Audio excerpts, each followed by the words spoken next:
started with a yelp from the other kitchen. My son Aiden was the first to find them. The dog was whining in the corner. The hamster cage was wide open, but the hamster wasn't missing. It sat in the center of the floor, still staring, almost like it was waiting for something. When we asked Aiden what happened, he just said, "I think the dog got scared." He wasn't wrong. Aiden didn't wait for us. He scooped the hamster off the carpet and placed it back in the cage. It's unclear how it was opened, but the hamster didn't move, just sat there, staring. Aiden turned to the dog next. "Come on," he said, barely above a whisper. The dog hesitated, then followed. I wondered what happened, but he was already out the door. I heard Aiden call for me from the yard. Something in his voice made me drop what I was doing. Charlie was just sitting there, in the grass, eyes locked on Aiden, not moving, not blinking. "He won't come," Aiden said. "He won't do anything." I whistled, snapped. Aiden threw his favorite toy. "Nothing. Go help your mother," I told him. There was definitely something wrong with Charlie. After Aiden went inside, I stayed. Figured I'd take a second look. Maybe it was nothing, but then I saw it. That same blank stare, just like that dumb hamster. Charlie wouldn't respond to anything. Not his name, not a snap, no commands. He just stared. He wasn't looking through me. He was looking at me, right into me. Just then I heard Marlene yelling, "Aiden, stop messing around." When I came back inside, it was quiet. Too quiet. Aiden stood there in the kitchen, eyes fixed on Marlene. And Marlene, she wasn't moving either.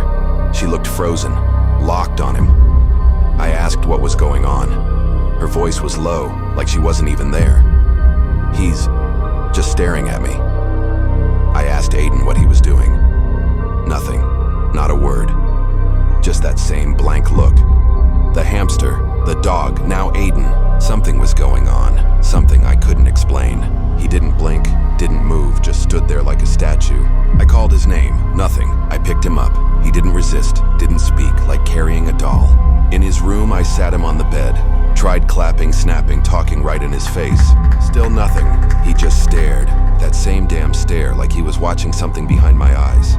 I felt it for the first time then, a knot in my chest. Fear. This wasn't something I could fix. I went back to the kitchen, reached for the phone.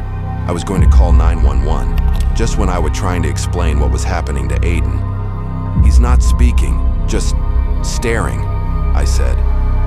Then I saw her, Marlene, standing in the kitchen like a statue, eyes locked on me. She didn't blink, didn't flinch, just held the knife like it belonged there. I turned. The hamster, still, watching. The dog, same thing, silent, staring.